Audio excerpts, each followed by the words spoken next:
The slap cracked across the bar like a gunshot, and the whole room went still. Every conversation, every breath, gone in an instant. Everyone froze. She didn't blood at the corner of her mouth. She pressed 2 fingers to it.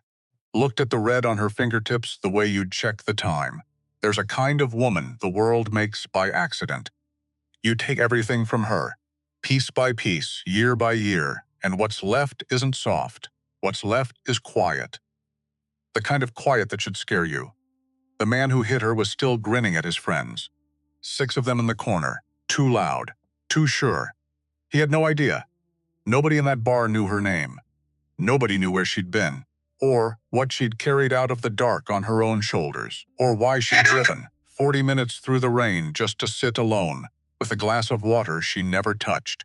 She turned her head back around. Slow. "I'm going to give you one chance," she said. Then she moved. The storm came in fast off the Pacific. No warning. No slow build on the horizon. Just there. The way certain things arrive in your life. Already decided. Already in motion before you saw them coming. By 8 o'clock, the rain was hitting the windows of Harlan's grill sideways. Hard enough to rattle the doorframe every time the wind found the right angle. The neon Budweiser sign out front, the one that had been flickering since 2019, and nobody had fixed because nobody ever intended to, threw broken red light across the wet asphalt in shivering, disconnected pieces. Harlan's wasn't pretty, never tried to be. Cracked vinyl on the bar stools. Pool tables with felt worn thin at the corners. Walls covered in military photographs going back 30 years, some black and white, most featuring men who looked younger than anyone in the room had any right to look. It sat 2 miles outside the main gate of Camp Pendleton, and on a Friday night the clientele was exactly what 2 miles outside a Marine base produces, off-duty. Veterans. Locals who'd lived in the area long enough to feel at ease in that particular kind of silence. The silence of people who've seen things, and made peace with not talking about them. Nora Vance understood that silence better than most. She sat at the far end of the bar, away from the pool tables, away from the jukebox, which was playing something slow, and sad that nobody was actually listening to. Away from the group of men who had taken over the back section of the room, like they'd been assigned to it by someone with authority. She had water in front of her. Not beer, not whiskey, just water in a glass with ice. And she'd been turning it slowly with both for the last 20 minutes without drinking. Much of it 38 years old. She looked like someone who had spent a long time in wind and sun, and the specific kind of concentration that doesn't fully switch off when the workday ends. Her face was lean, angular. Lines at the corners of her eyes that weren't from age exactly. More from years of squinting into the middle distance, looking for things that might kill her before she saw them. Her hands on the bar were still, completely still. The hands of someone who had learned a long time ago that stillness was a form of information, that the way you held yourself told people things about you, and she had decided a long time ago to be very careful about what she told people. She'd driven 40 minutes to get here. Not because Harlan's was special, not because she knew anyone. Because it was far enough from her apartment in Oceanside that nobody would recognize her. And quiet enough, or so she'd thought, that she could inside her own head for anyone trying to climb in after her. 3 weeks earlier, she had signed her separation papers. 17 years of service. Done. She wasn't ready to think about what those 17 years had contained. Wasn't sure she'd ever be entirely ready. What she knew was that her apartment had a quality to its silence that was different from this silence. Worse than noise. Like the air itself was waiting for something she didn't have to give it. So she'd driven out in the rain, found a bar where nobody knew her name, ordered water because her relationship with alcohol had gotten complicated somewhere around year 14, and she respected herself enough, on most days on this day, not to push it. She'd been sitting there maybe 40 minutes when the noise from the back of the room changed texture. She noticed it the way she noticed everything, without turning her head, without adjusting her expression. Just a quiet internal recalibration. The way a compass needle shifts when the magnetic field changes slightly. When something in the environment has moved and the instrument responds before the person holding it has consciously decided to respond. The group in the corner had been loud since before she arrived. 6 of them, maybe 7. Civilian clothes that sat on them the way civilian clothes sit on people who spend most of their time in uniform, slightly off. Like wearing someone else's jacket on a day you forgot yours. Military haircuts, military posture. Which is to say, too much of it, everywhere, all the time, because they'd spent years in environments where projecting across noise was survival, where being heard was the difference between coordinated action and disaster. And that calibration doesn't switch off just because you're in a bar. On a Friday night 2 miles from the base, Rangers. She'd guessed that within 15 minutes of sitting down, there was a specific energy to Ranger Battalion men. Something coiled, something that expressed itself in physical restlessness, and the tendency to occupy more space than strictly necessary, not out of rudeness, exactly, but out of a trained inability to be small. She'd worked alongside some of the best Ranger operators in the world. In circumstances she could never discuss in a bar or anywhere else. She had nothing against Rangers. She don't know anywhere to turn on them tonight. She looked back at her water. Then she heard it, bro. She's been sitting there alone. For like an hour, somebody needs to go say something, the voice carrying, not caring who heard. The particular volume of a man performing for an audience he's already secured, Holloway. Come on, man, you're up, yeah. Watch and learn, gentlemen. A bar stool scraped back. Footsteps, confident, measured. The deliberate rhythm of a man who had never once genuinely been told no, and actually believed it. Coming toward her end of the bar, she didn't turn around. She took a slow breath. In through the nose. Let it out even. This was fine. She could handle this. She had handled considerably worse than a drunk ranger on a Friday night. The stool beside her scraped. He sat down with the ease of a man occupying territory he'd already decided was his. Hey there. She didn't look at him. Took a sip of her water. You look like you could use some company. I'm good. Thanks. You're sure about that? This is a pretty rough night to be drinking alone. He glanced at her glass. That pause of someone noticing it was just water, processing whether that changed anything. Deciding it didn't. I'm sure, she said. And I'd rather be left alone. The temperature shifted. She felt it the way you feel weather change before it actually happens. Something tightening in the air around them. The warmth going out of it. That's kind of rude. His voice had changed. Charm still on the surface, but something harder underneath now.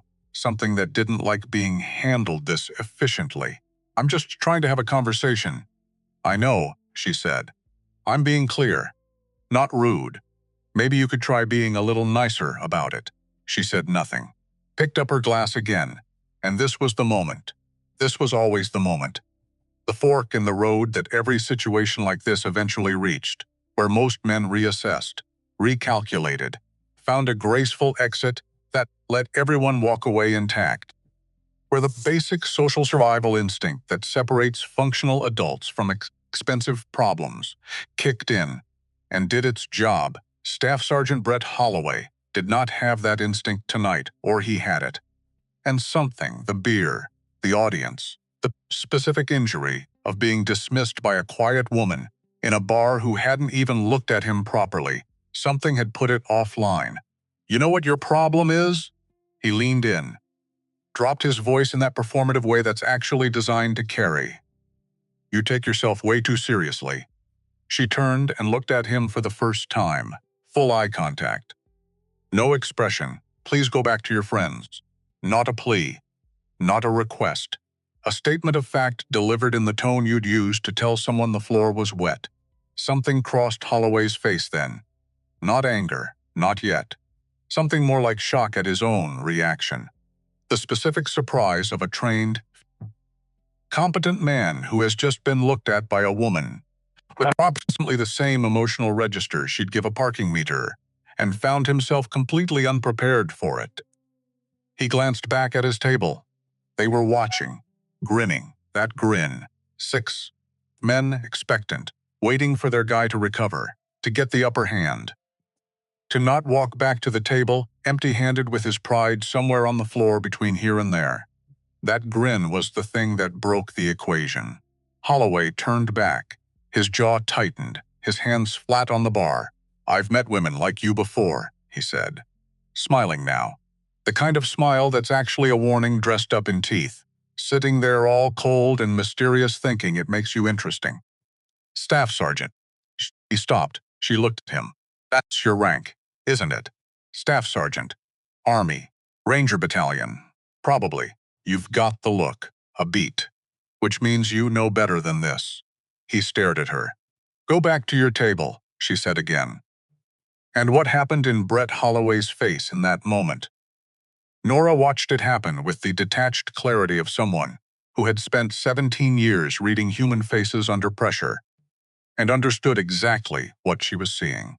The shock of being read accurately, the humiliation of being dismissed publicly, and the specific ugly thing that happens when a man who is capable of being better chooses, in that instant, not to be. He reached out and slapped her across the face. Not a push, not a shove.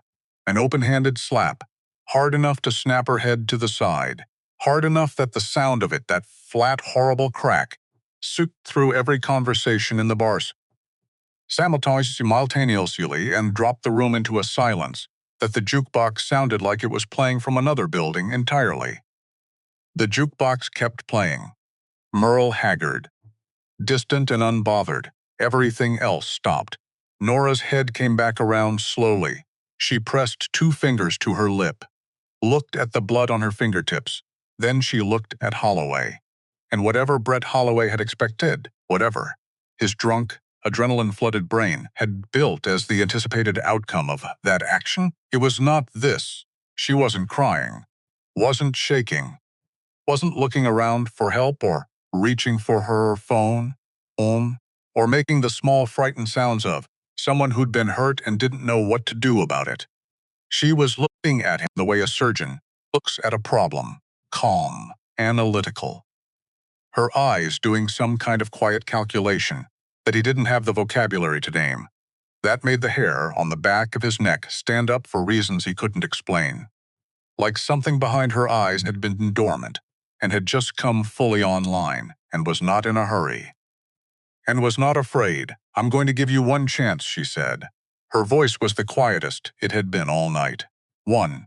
Take your people and walk out that door. This ends right now." Holloway blinked. He'd expected crying, screaming, the crumple, the acknowledgement of hierarchy. That was how this was supposed to work. Display dominance. Other person acknowledges it. Everyone goes home understanding the order of things. "Lady, you should." She moved, not the way people move in movies. No slow build, no deep breath. No meaningful pause before the action. One instant she was on the bar stool. The next instant, she wasn't. And Holloway was discovering that the distance between them had never been the advantage he assumed it was. She caught his wrist with her left hand. Not grabbed, caught. With the precise mechanical certainty of a person who had practiced that motion so many thousands of times it had stopped being thought and become reflex. The way a pianist doesn't think about where middle C is. The way a surgeon doesn't think about which tool to reach for. She applied pressure at an angle. His brain registered wrong before his pain receptors could even send the full message. His hand twisted outward. His elbow bent in a direction elbows are not architecturally designed to bend. The leverage was absolute. There was no competing with it. Not about strength, about geometry. About knowing exactly which point to press and exactly how much force the joint could tolerate before it became a structural problem. He went down to one knee, made a sound he would spend the rest of his life being embarrassed to describe. 2 seconds. Maybe 3. Tyler, one of his men, The big one, Hale, the one who had been going very quiet in a specific way for the last 3 minutes, was up. Moving toward them, Nora released Holloway's wrist, stepped back 1 step, pivoted. She didn't assume a fighting stance. Not exactly. It was more that her body settled into a kind of readiness that was worse than a fighting stance, because it didn't announce itself, didn't perform, just existed. Like the readiness was her resting state, like she'd been like this all along and had simply stopped being polite about it. She looked at Hale. He stopped. Dominic Hale had done 2 tours in Afghanistan, 1 in Iraq. He had faced things in those places that had broken men who were, by any measure, harder than most. He had not flinched at those things, not once, but something in the way this woman was looking at him. Not with aggression, not with the wild heat of adrenaline, just with that flat, patient readiness, the readiness of someone who had already done the calculation and found the outcome manageable, told him that moving forward would be a significant error. "Don't," she said. Just that. 1 word. 2 other Rangers had risen from the table, one of them, younger, considerably more beer in him, with less of Hale's battlefield calibration, came around the side of the bar anyway, hands up, telegraphing a grab. The kind of grab you use when you expect your target to freeze. She didn't freeze, she sidestepped without appearing to hurry. His hands closed on air. His forward momentum, which had been an asset 3 seconds ago, became a liability as she redirected it with 1 arm, not fighting the force, adding to it. And the young Ranger's face met the bar, with a sound that made 3 separate people in the room wince simultaneously. He slid to the floor, with the bewildered expression of a man being informed that gravity has been renegotiated. Another Ranger moved. Got 2 steps in. Nora's elbow connected with a point just below his ribs, precisely, deliberately, the way you'd press a specific key on a keyboard, and every molecule of air left his body at once. He sat down on the floor and just stayed there, staring at nothing, trying to remember how breathing worked. Then it was still, Holloway on 1 knee, 2 men on the floor, Hale standing, not moving. The remaining Rangers at their table, doing the collective math about involvement and arriving correctly at the jukebox change songs. Nobody noticed Nora took 1 step back, straightened her hoodie, put 1 hand to her lip again, looked at the blood on her fingertip with the detached interest of someone checking the time. "I told you 1 chance," she said to Holloway. He looked up at her from the floor. His wrist was screaming. His pride was somewhere so far away he couldn't currently locate it on any internal map, and he was beginning to understand. In the slow, nauseous dawning way of a man who has just made an extremely expensive mistake. That he had no idea. No idea at all. Who he was dealing with. "Who are you?" he said. His voice came out smaller than he intended, and he heard it, and hated it, and couldn't do anything about it. Nora reached into the front pocket of her hoodie. She set something on the bar, a coin, flat and heavy, about the size of a silver dollar. Matte finish, some kind of insignia on it that Holloway couldn't quite make out from his angle on the floor. She left it there. She pulled her hoodie back into place, picked up her water glass, finished the last of it, set it back down with the careful precision of someone who does everything with careful precision. Looked at the bartender, a retired Marine named Cobb, who had taken 3 steps back from the bar and put his hand near the phone, and then decided correctly that this was not his to interrupt. "What do I owe you?" Cobb shook his head slowly. "On the house, she set a 20 on the bar anyway." Then she walked to the door, opened it, stepped out into the rain, gone. The bar held its silence for a long moment, not the comfortable silence of a place settling back into itself after something minor. The heavy silence, the kind that meant people were processing, recalibrating, deciding what version of what they'd just witnessed they were going to carry home with them. Hale walked sly to the bar. He picked up the coin she'd left, turned it over in his hand, looked at the insignia on its face, the eagle, the anchor, the specific arrangement of elements that communicated, to anyone who knew how to read it, exactly what kind of service it represented. Hale had been in the Army long enough to know what he was looking at, not the exact unit, not the specific designation. Those weren't things that existed in any document he'd ever been cleared to see. But the category of what this coin represented, the tier of service, the classification of operator, that he understood. He'd heard about operators at this level the way you hear about weather systems in other countries.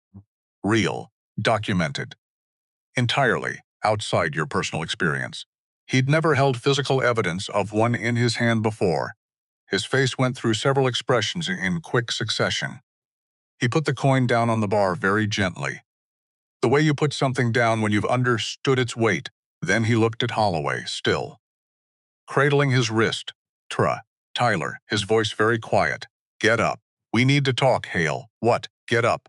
Something in his voice made three of the men at the table straighten involuntarily. Right now. All of us. We're leaving. Holloway pushed himself up, stewed. His wrist was past pain, and into that numb territory that meant something in the structural architecture of the joint had been significantly renegotiated.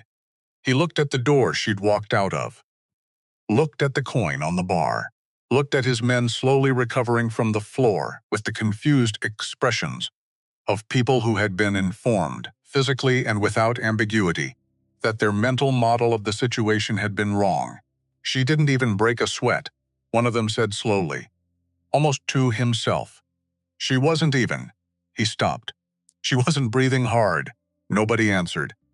Because there wasn't anything to say to that. Hale leaned in close to Holloway, voice barely above a whisper. Just the two of them, that coin, he said. I need to make some calls tonight. Don't touch anything. Don't say anything to anyone.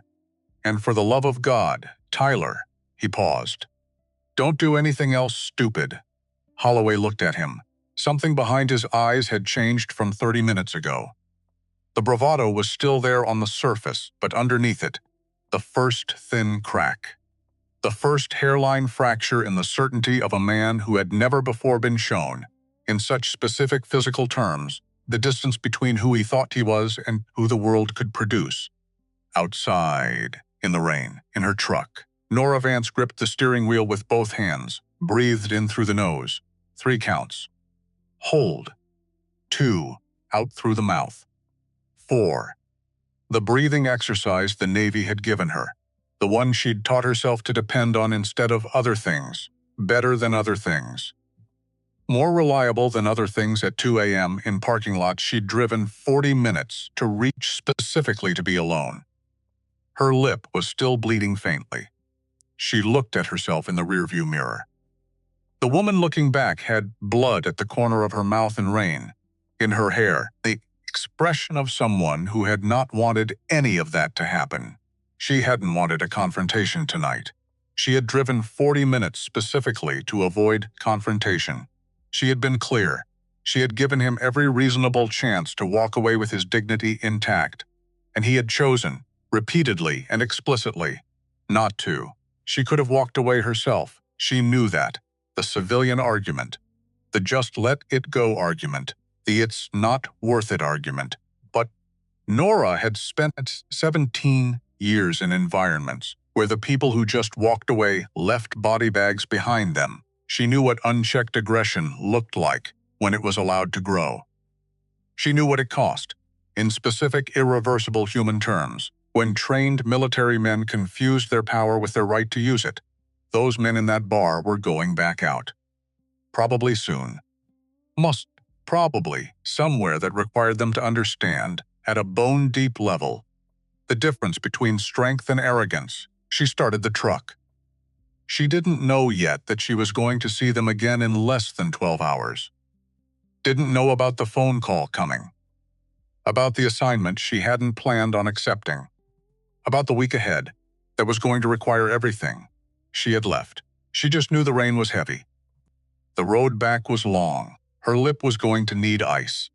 And she was, if she was honest with herself, not entirely surprised that the quiet evening she'd gone looking for had refused to stay quiet. That was the thing about Nora Vance's life. Quiet had never been able to hold her for long. She pulled out of the parking lot and drove into the dark. Behind her, at the bar, a coin sat on the counter that nobody touched for the rest of the night. Not because it was just a coin, because every man in that room who looked at it felt the same thing without being able to name it.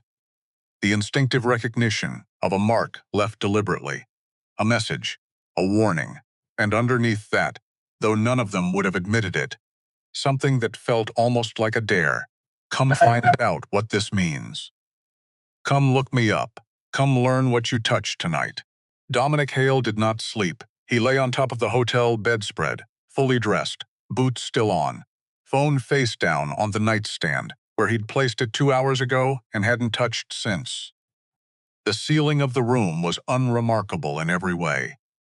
He stared at it with the focused intensity of a man trying to solve an equation that keeps changing its variables.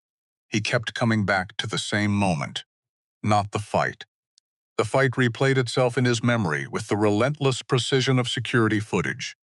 Every detail sharp and slightly unreal. Not even the coin. He kept coming back to her eyes, the way she'd looked at Holloway after the slap.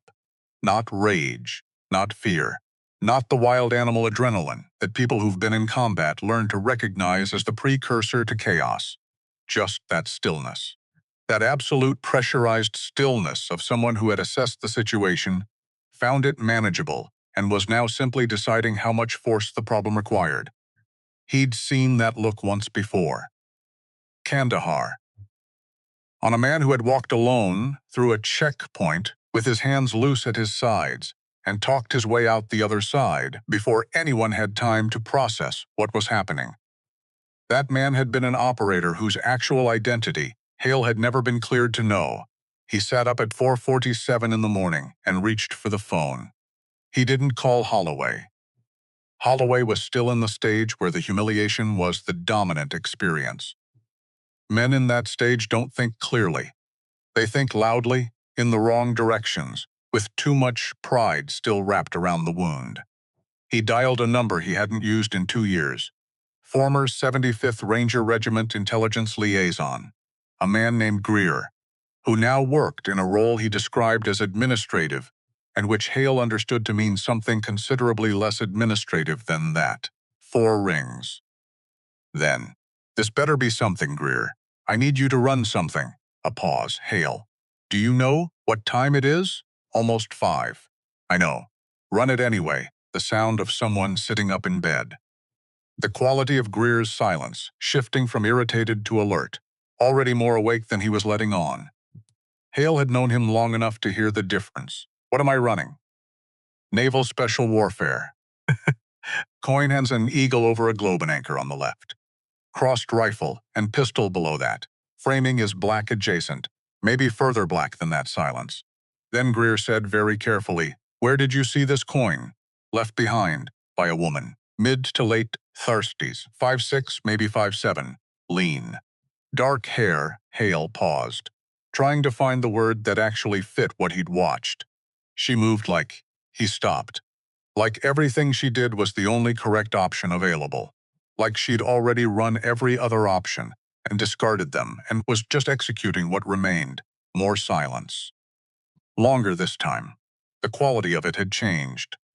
The silence of a man who recognized something. "Hale," Greer said slowly. "What did your people do tonight?" The question landed somewhere in Hale's chest like a stone dropped in cold water. He felt it spread. "What do you know?" "I'm not going to be able to verify this through official channels. Anything I give you is going to be from the edges. Inference and pattern, not direct confirmation, I understand. What do you know?" Greer breathed out slowly, calculating on the other end, weighing what could be said against what couldn't. What was documented reality against what lived in the permanent gray between rumor and fact. "There's a name," Greer said finally. "That circulates in certain circles the way some things circulate, without ever being written down. A female operator, genuinely operator, not support, not adjacent. Attached to a Naval Special Warfare element without a public-facing designation. Her service record, to the extent a formal record exists at all, is the kind of thing that makes senior people go very quiet when you mention it. Hale's grip on the phone tightened. A name, nothing official. But the name that moves with the description you just gave me is Vance. The room contracted slightly around him. Vance? Hale repeated. That means something to you? Not yet. Tell me what else moves with that name. A long pause. He could hear Greer deciding.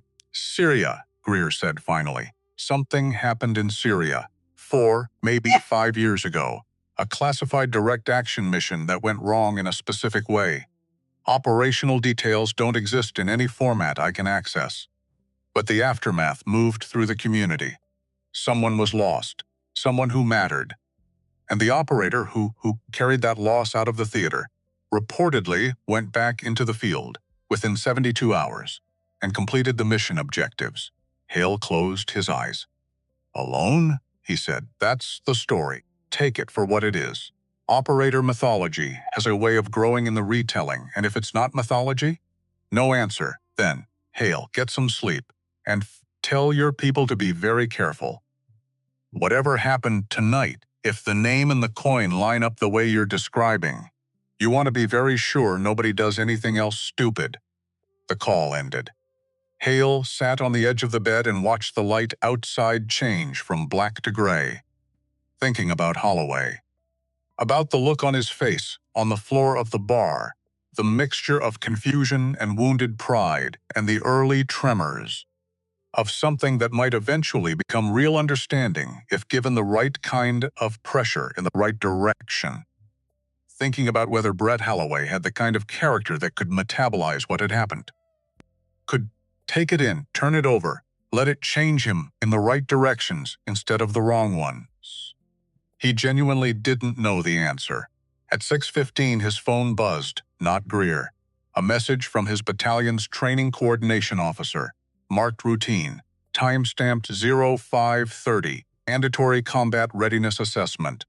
All Ranger Battalion members currently in the San Diego Theater. Reporting time 07.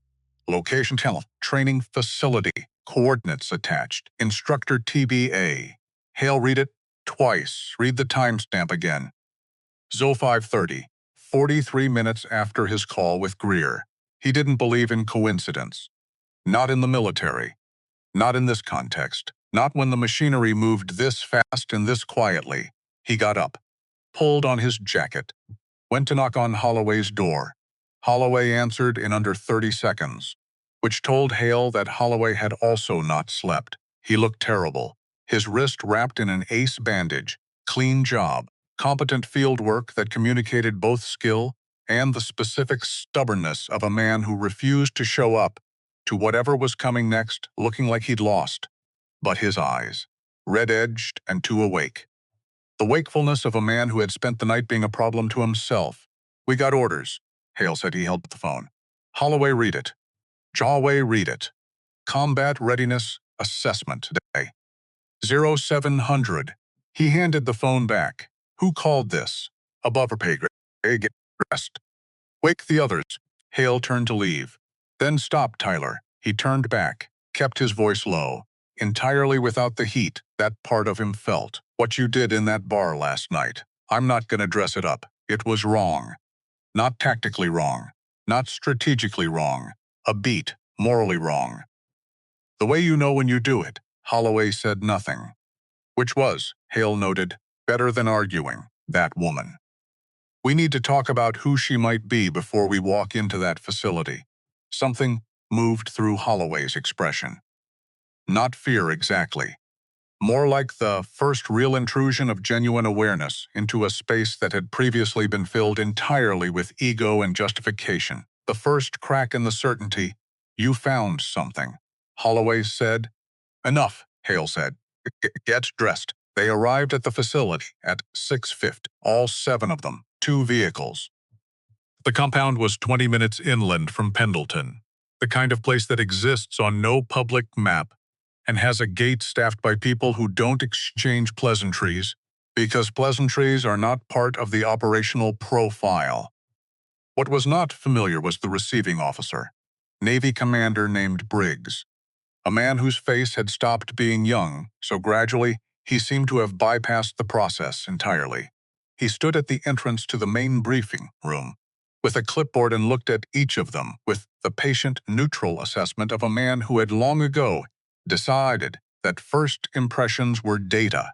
Rangers, he said. Not a greeting. A noun. Commander, Hale, can you give us the operational parameters? In a moment, Briggs made a mark on his clipboard. You're all here. Good. He looked at the group for a moment longer than strictly necessary. Long night? Nobody answered. Right. He pushed the briefing room door open. Inside, the room was standard. Metal chairs, projection screen, white walls.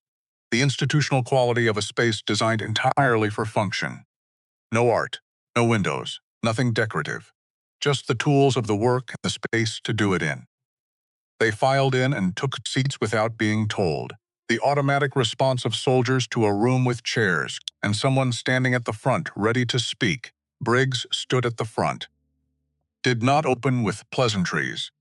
You've been assigned to a joint combat readiness assessment with a Naval Special Warfare instructor attached to an operational advisory unit, duration 5 days.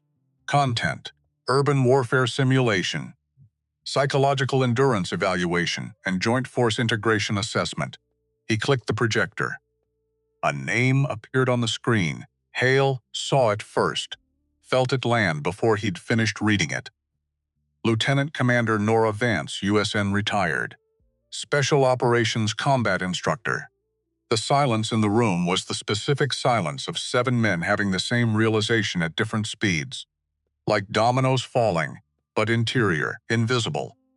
Each man arriving at the same destination by his own private route. Holloway's hands went flat on his thighs. One of the younger Rangers, Specialist Webb, 23 years old, the one whose face had met the bar approximately 10 hours ago, made a sound that was not quite a word, and not a word, sir, Hale said carefully. Is there a possibility the instructor assignment could be reviewed? Briggs looked at him with zero expression. On what grounds? There are no grounds, Briggs said. The assignment stands. He paused. Is there something about this assignment I should be aware of, Sergeant? The pause that followed contained multitudes. Hale ran the calculation at speed. Disclose. In which case he was reporting his own team's misconduct before anyone else could, controlling the narrative, accepting the consequence. Or say nothing. In which case he walking into a room with a woman who had every reason to know exactly who they were and choosing to let that be the entire story. He thought about the coin. She'd left it on purpose. She'd known what it communicated. She had made a deliberate choice to leave her marker in that bar and walk away. Which meant she wasn't hiding the connection. She was letting it sit, letting them live with the knowledge of it, which meant she already knew, which meant this was already in motion. No, sir, Hale said. Nothing, Briggs nodded once. Then we're ready. He turned toward the side door. Commander Vance. She walked in. Full tactical gear now, dark and fitted, the quiet precision of equipment selected for function rather than appearance. Hair pulled back. Face composed, professional, entirely neutral. The same face she'd had in the bar, but deployed in a different context now. The same stillness. Quality of attention that took in the whole room at once and filed everything it found. The was visible. Nobody in that room could look at it without feeling its full context, without the memory of the sound, without the particular weight of understanding that the woman standing at the front of this room had been hit by someone currently sitting in one of these chairs, and had arrived here anyway, and had chosen this. She stood at the front and looked at them, took her time, not performing the look, just actually looking. The way you look at something you're trying to understand completely before deciding what it needs. Nobody looked away. Nobody spoke. Then Nora Vance said, in a voice that was calm and clear and carried no theatrical weight whatsoever, the voice of someone who has long since stopped needing drama to communicate importance. Yesterday, you made a mistake about what kind of person I was. One beat of silence. That's your first lesson. She walked one step forward. Assumptions in the field cost lives. Not hypothetically. Specifically, another step. I have stood at the grave of a man who died, because the people around him made an assumption about the situation and stopped looking for what it actually was. She looked at Holloway, not longer than she looked at anyone else. Just an even deliberate moment of contact. Professional. Clean. Enough. My name is Nora Vance. I have 17 years of Naval Special Warfare service. I have conducted direct action operations in 6 countries, 4 of which I cannot name in this room. I have been the last person standing in situations where that outcome was statistically unlikely. She looked back at the group. I am not here to humiliate you. I want to say that clearly at the start. Because what comes next is going to feel like humiliation. But that is not its purpose, a pause. Its purpose is to show you what you don't know. Because what you don't know, right now, today, walking out of this room, could get every person here killed within 60 seconds of contact in a real environment. The room held that. Do you believe me? Silence.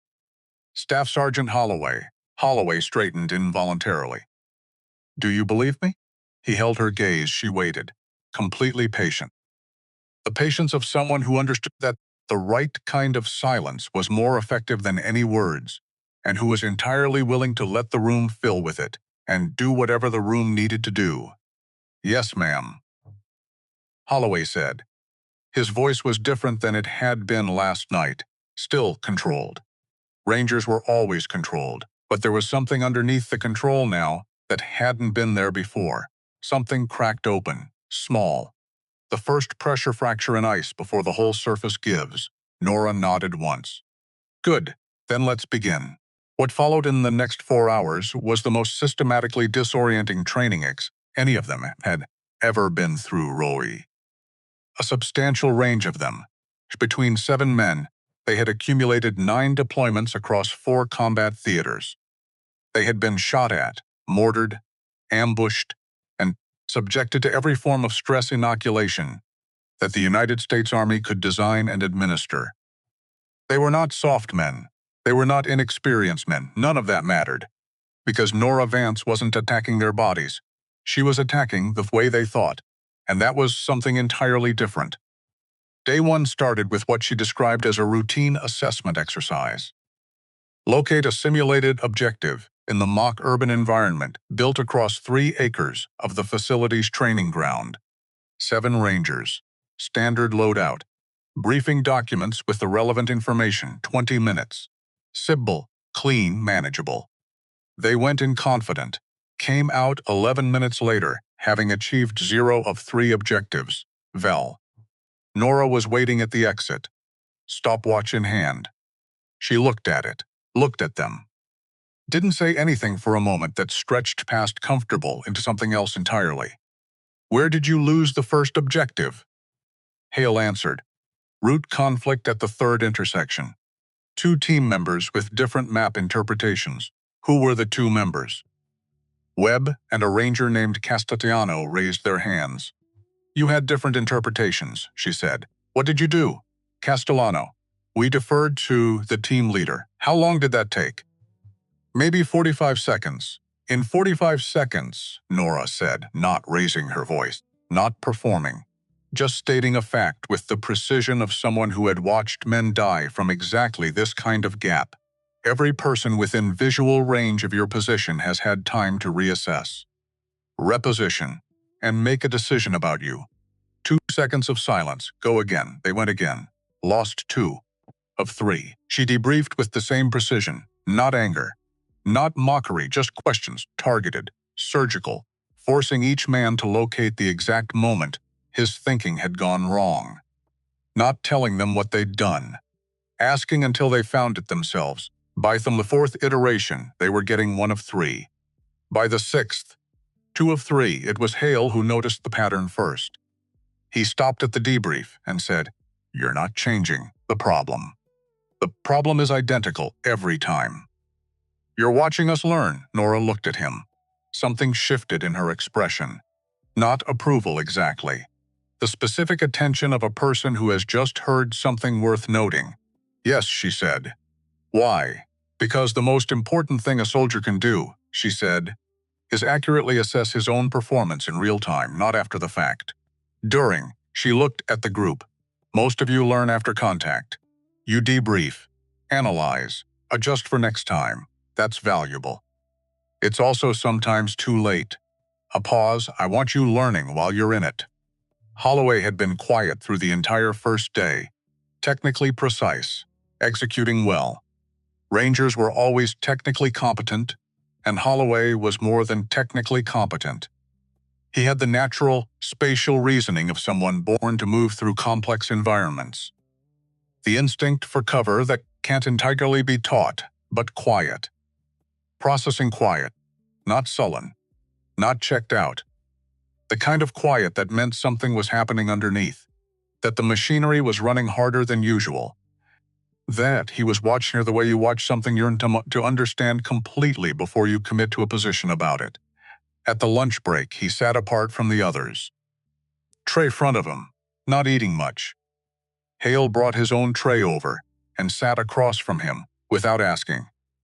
Don't, Holloway said. I'm just eating, Hale said. Silence. The sound of the facility working around them. Metal and distant voices, and the particular ambient hum of a place running entirely on purpose. Then Holloway said, without looking up. She's better than us. Hale considered how to answer. Decided the honest answers was the only one worth giving. In some things, yes. Most things. Holloway pushed food and ass around his tray. I've been watching all morning. Specifically looking for the places where she isn't. Where she has a ceiling, he shook his head, slowly. I can't find them. That bothers you more than last night. Not a question. Hale had been reading Holloway for 3 years. He knew the registers. Last night I was drunk, Holloway said. I made a decision I can explain, not excuse. Explain, he finally looked up. This morning I've been completely sober. Watching one of the best tactical minds I've ever seen work in a training environment. A pause. And I can't find where she stops. Hale thought about Greer's voice on the phone at 5 in the morning. About Syria. About 72 hours. I don't know where she stops, Hale said honestly. But I think that's the point. What do you mean? She's not just teaching us the skills. Hale leaned forward slightly. She's teaching us the thing underneath the skills. The attitude. The thing that makes you keep going when the math says, stop. Something moved through Holloway's face. He looked down at his tray. His wrapped wrist rested on the table between them. A physical fact that wasn't going anywhere. A consequence with a timeline measured. I owe her something, he said quietly. You owe her a lot of things. I know. A long pause. I don't know how yet. Not today, Hale said. Today you just work. Holloway nodded once. And something in the set of his jaw had changed from what it had been at 7 this morning, what it had been in the bar last night. Hale couldn't name the exact quality of the change, except that it was moving in a better direction than the ones before it. Across the room, Nora sat alone, with a bottle of water and her worn tactical notebook. Writing in it, small, precise handwriting. She didn't look up, but her table was closer than they realized. And her hearing, like everything else about her, was not average. She wrote one line in her notebook, closed it, looked out the window at the training ground. The line read, Holloway, possible. She kept her pen. She had 4 more days to find out if she was right. Day 2 started at 04:45. No alarm. Nora's voice through the facility intercom. Calm and clear and calibrated, at a volume that was precisely impossible to sleep through, but not quite loud enough to constitute official wake-up call. Coordinates. A rendezvous time of 05 call. Nothing else. They assembled in 5 minutes. She was already at the staging area when they arrived. Tactical gear. 7 folders in her hands. She handed one to each of them without speaking. Inside each folder, a single sheet, a name, a role, a set of behavioral parameters, and at the top, in bold, you are no longer Rangers. You are a mixed civilian military extraction team operating in a denied environment, she said. Your objective is on page 2. Webb flipped to page 2. Extract a compromised intelligence asset from a hostile urban environment while evading a pursuit element. He looked up. Who's the pursuit element? Me. Nora said the word landed in the group like something dropped from height. Just me. Against 7 of them, Castellano said it carefully, the way a man tests ice before committing his weight. Just you. Against 7 of us, Nora looked at him with the patience of someone who has heard exactly this question before. Who knows what it costs the person asking? Who knows exactly what it reveals? Your head start is 15 minutes, she said. I'd suggest using them. Nobody moved for exactly 2 seconds. Then Hale said go, and they went. What followed over the next 6 hours was the most comprehensively humbling experience that any of the 7 Rangers would ever admit to having in a training environment. Most of them would never admit to it at all. Nora didn't chase them.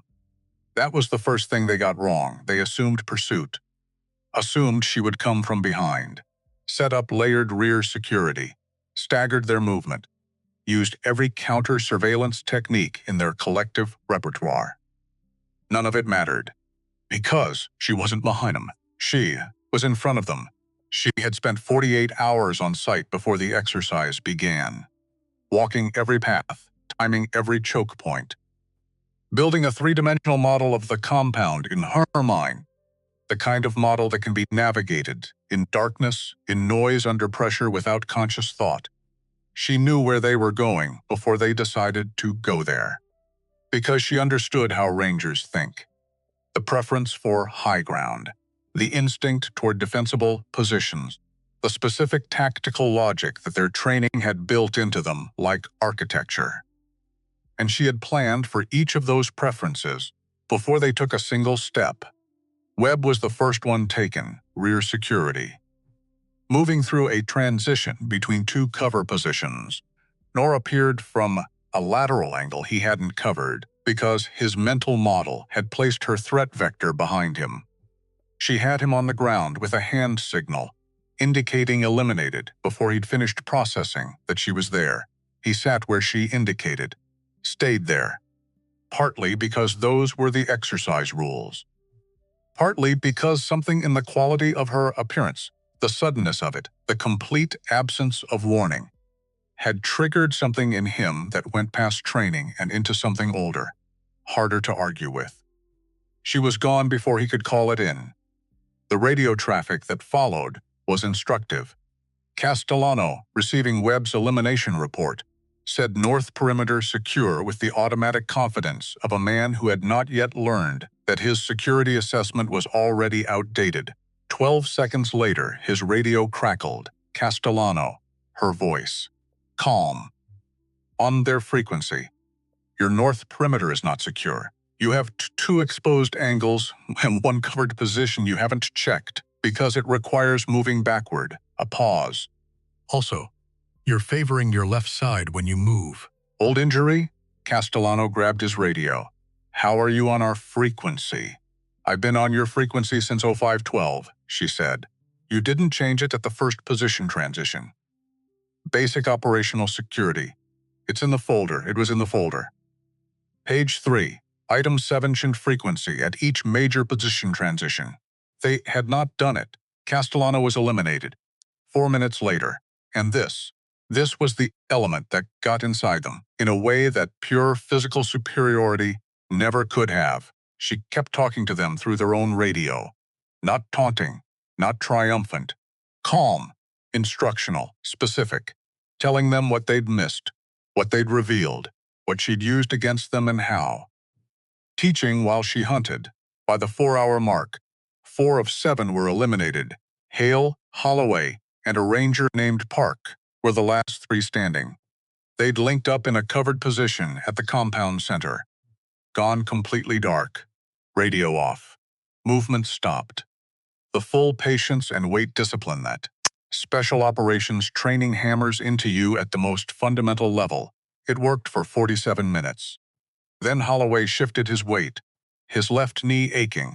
Just slightly. Just enough. Nora, who had been in a fixed observation position 12 meters away for the previous 31 minutes, noted the micro-movement and recalculated his exact location. She didn't move immediately. That was the part that scared Holloway most when he understood it later. She had the position. She had the moment. She could have eliminated all three of them in the next 60 seconds. Instead, she waited. Let them believe in their own invisibility. Let the silence work on them. Hale felt it first. He was the most experienced man in the group, and experience had given a sense, one he couldn't always name, but had learned never to ignore. The sense of being watched, not seen, watched. The difference being that one is a fact and the other is an intention. He put a hand on Holloway's arm. Held up two fingers. Someone's here, Holloway. Went completely still. Park mouthed where? Hale shook his head slightly. He didn't know that was the problem. He could feel the attention. Could not locate its source. And that gap, between feeling and knowing, was exactly the space Nora had designed the exercise to expose. Holloway made a decision. Later, Hale would identify this as the first real decision Holloway had made in the entire exercise. Not a reaction, not a default, an actual choice, based on assessed information rather than ego or instinct.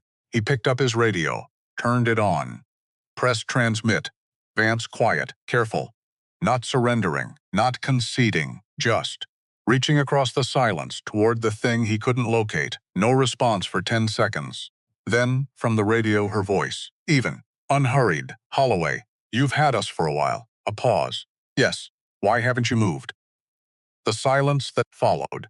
That question had a different texture from the earlier silences. It had weight.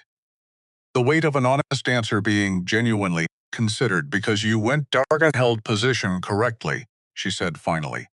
That was the first time today that any of you defaulted to discipline instead of instinct. I wanted to see if you'd hold it. Holloway processed that. How long were you going to wait? As long as it took for you to break. What if we didn't? Another pause. Longer than I would have given you the objective. Because a team that can hold discipline under pressure is a team worth giving ground to. A beat, but you broke. By turning the radio on, Holloway looked at the radio in his hand. Why did you turn it on? He thought about the honest answer. Decided it was the only one worth giving. Because I needed to know if you were there. Not where. Just whether. Quiet on the other end for a moment's fear, she said. Not the bad kind. The kind that tells you something's wrong before you can see it. A beat. But you let it override discipline. Another beat.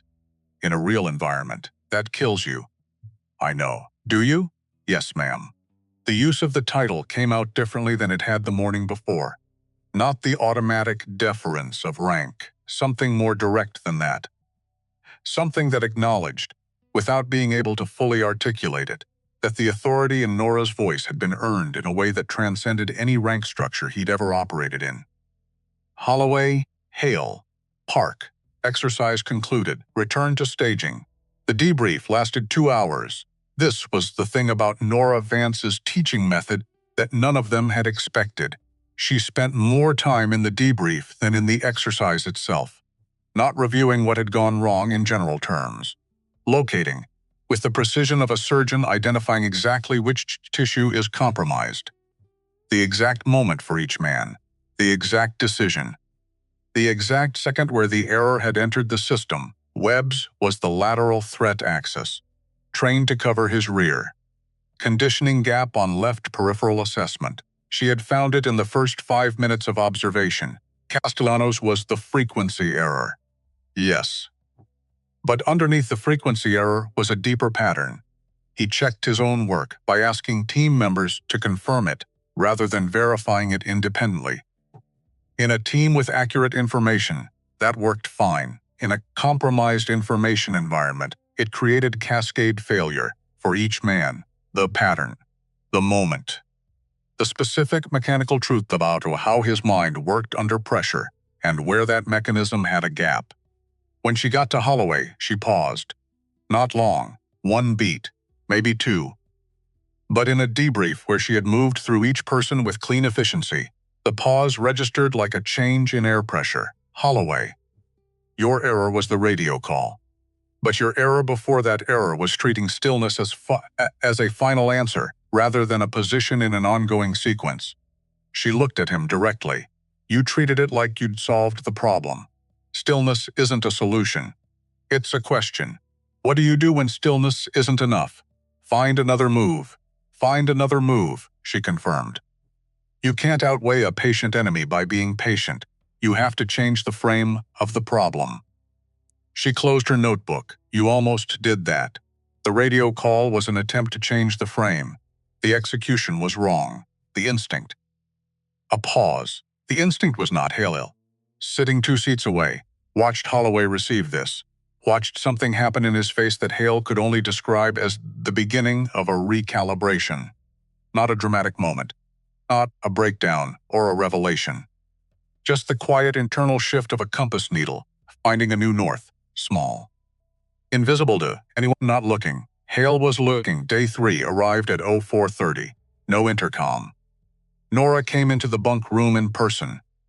Turned on the overhead light. Set up now in the voice of someone operating on compressed margin. She stood in front of them and said, "Today's exercise has been defied." A pause. "You are no longer the extraction team." Another pause. "Longer. You are the compromise." The room went very quiet. The specific quiet of men who have just been told the rules changed while they weren't watching. An asset you were protecting has been captured. Your mission is recovery. Your opposition is a full advisory element I've brought in from outside this facility. These are not simulated operators. They are active-duty Naval Special Warfare personnel, briefed to treat this as a real problem. Hale's eyes narrowed. Real contact protocols, modified force markers only. No live engagement, but communication intercepted, physical restraint, and full psychological pressure are authorized. She looked at them steadily. They will use everything they have. Castellano, very carefully. And you, I'll be coordinating. What she didn't say, what none of them understood until it happened, was which side she'd be coordinating for. The exercise started at Zofo 6. By Zo 6:43, 3 Rangers had been restrained by the SEAL element. By Zo 7:15, the remaining 4 had split into pairs and gone to ground on the east side. At 07:22, Holloway's radio crackled. Not Hale's voice. Not any of his team. Holloway, her voice. "Don't move." He didn't move. "There are 2 operators in the building directly north of your position. They came 40 minutes ago. They've been waiting. They know you're in the area. They don't have your exact position yet. You have approximately 90 seconds before the team to your east finishes their sweep and completes the box. Holloway, so process this at speed. You're telling me this? Yes. You're supposed to be coordinating their side. I'm coordinating both sides. That's not how it works, she said, is however I decide it works. Risa, right now, I'm deciding you need this information. You have 60 seconds to use it or it becomes worthless, completely even, like she was discussing the weather. What do you do? Holloway looked at Park 3 meters away. Park raised his eyebrows. Your call. Holloway thought about what she'd said in the debrief. You can't outweigh a patient enemy by being patient. You have to change the frame of the problem. North building, he said. Quiet and fast. We don't avoid it. We go through it. Park stared at him. 2 operators waiting for us to come around the building. They're set up for perimeter engagement. They're not configured for internal contact. Because nobody goes toward the thing they're supposed to be afraid of. He was already moving. Pulling Park with him. We go in, through, and out the north side. We're behind their setup before they know we've moved. The radio was silent for 3 seconds, then her voice. Go, they went. What happened in the next 4 minutes was the most technically precise work Holloway had done in the entire exercise. No hesitation, no ego in the movement. Just the clean functional applications, just the clean functional application of everything that had been stripped down and rebuilt over the previous 2.5 days. They went through the north building, through the gap in the SEAL element's internal coverage, out the north exit, At the objective point, before the two waiting operators understood that their perimeter position had become geometrically irrelevant. When the exercise concluded, the SEAL Element Coordinator, a lieutenant commander named Watts, who had been running joint exercises for 8 years, looked at Holloway and said, "That was a legitimate solution. I've run this scenario 40 times. Nobody's gone through the building before." Holloway said nothing for a moment, then looked at Nora. She was writing in her notebook. Didn't look up, but she said, "He changed the frame." Watts looked at her, and then back at Holloway, and nodded slowly. The nod of a man revising an assessment he'd already written in his head. That night after the debrief, after dinner, after the facility had gone to the quiet of a place where exhausted people sleep without negotiating with sleep first, Holloway sat outside on a low concrete step, wrapped wrist on his knee, looking at the dark tree line at the edge of the compound. He heard the door behind him open. Didn't need to look. Nora sat down on the step beside him. Not close. 2 feet of deliberate space. Closed notebook in her hands. They sat in silence for almost a full minute. "I'm sorry," Holloway said. She didn't answer immediately. Looked at the tree line. "I don't mean about the training," he said. He turned to look at her profile. "I mean about the bar, about what I did. There's no version of it that's defensible. I know that. I'm not trying to make one." Nora was quiet for another moment. "Why did you do it?" she said. He thought about the easy answers, the drunk answer, the ego answer, the pressure from my team answer. He considered each one and set each one aside. Because she had spent 3 days teaching him to locate the precise moment and the precise mechanism. And he owed her at least the discipline of applying that to himself. "Because you made me feel small," he said, "Cyberdi-fi. And I didn't know what to do with that, except try to make you smaller." The honesty of it hung in the air between them. "Do you know how many times someone has tried to make me feel small?" she said. "I can imagine." "No," she said quietly.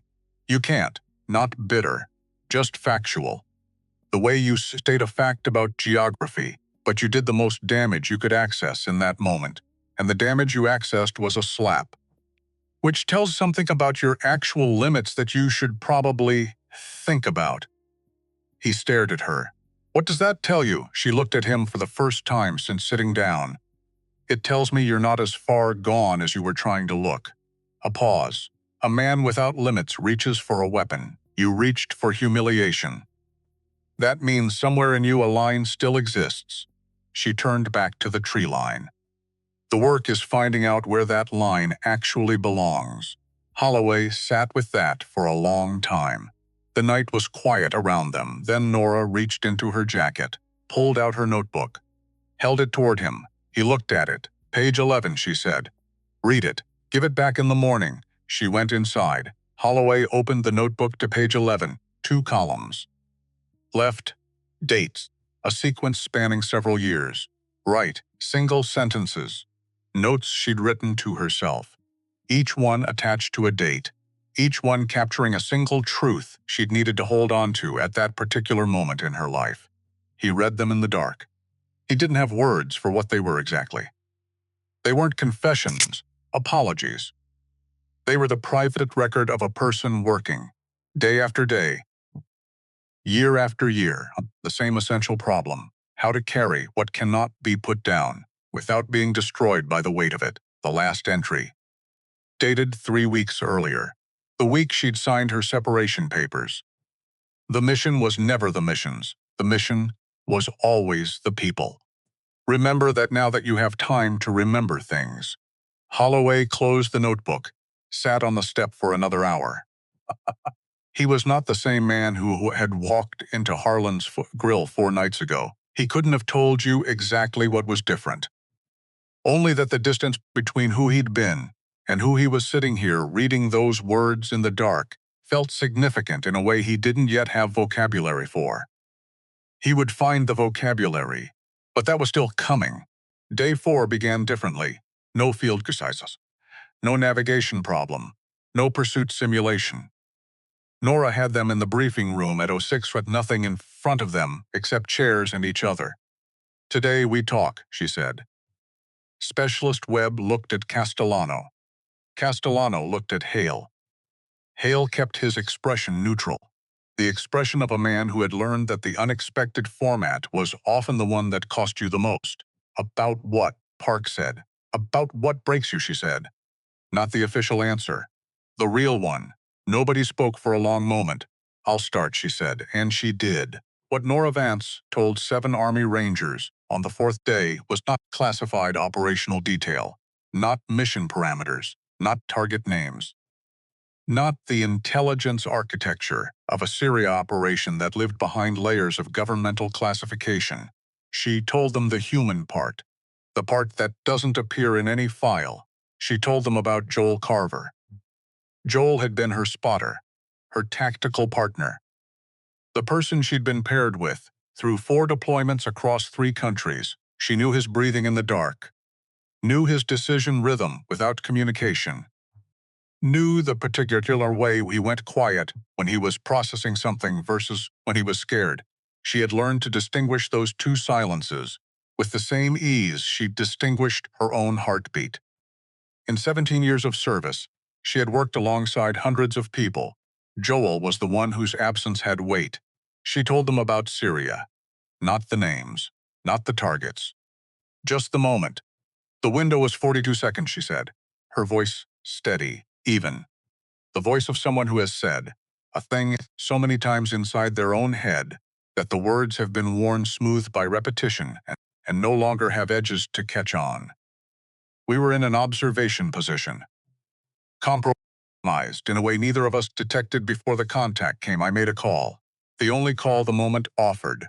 The call that every operational instinct I had, 17 years of instinct, pointed to as correct. She stopped. Joel wasn't there after that. The room absolutely still. I carried him out myself. 4 kilometers through a threat environment that my after-action report describes in the dry, depersonalized language of documentation. A breath.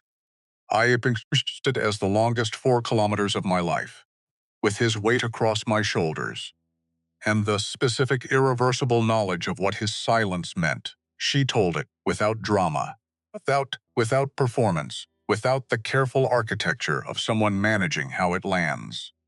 That was the thing that made every man in the room go completely still. Not the story itself, which was devastating, but the flat, factual, almost clinical way she told it.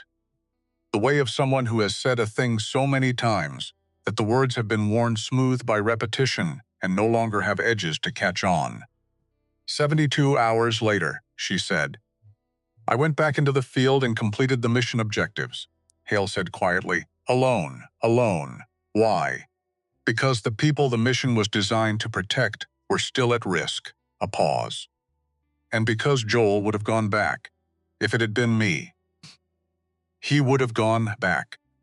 Her voice had completely level. That wasn't courage.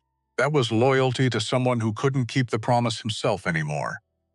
Fowler, 23 years old, 1 deployment, whose understanding of grief was still largely theoretical, said, didn't they want you to stand down? They strongly recommended it, but you went anyway. I went anyway. Weren't you a liability? Emotionally, I mean. The question landed with the accidental precision of youth. 2 of the older Rangers went slightly tense, but Nora didn't react to it as an offense. She looked at Fowler with the full attention she gave every genuine question. That's exactly the right question, she said. And the honest answer is, I don't know. I believed I was functional. My performance metrics on that operation were within normal parameters. She pressed her lips together briefly. Whether I was actually whole in there. A pause. I've thought about that for 5 years. I still don't have the answer. That admission, the willingness of a woman whose entire professional identity was built on competence and control to sit in front of soldiers, and say, I don't know if I was broken in a way I couldn't measure, hit the room harder than anything she could have said about mission success. Park said quietly, what was his full name?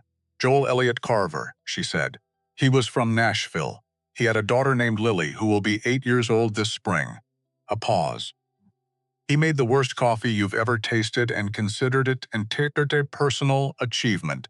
He read history books the way people watch television.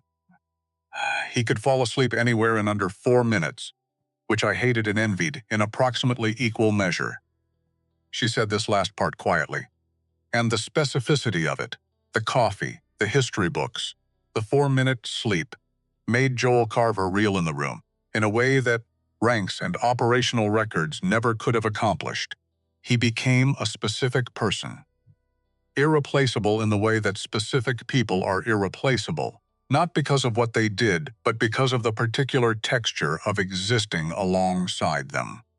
3 of the 7 men in that room thought about their own people, their own partners, the specific and particular individuals whose habits and rhythms they had cataloged without intending to. The way you catalog the things that have become as your own reflection. None of them said this out loud. They didn't need to. The second half of day 4 was physical. Nora took them to the facility training floor, hand-to-hand combatives. But not about technique, about the psychology of physical contact under pressure. 2 people, a space, no strikes, pure positional control.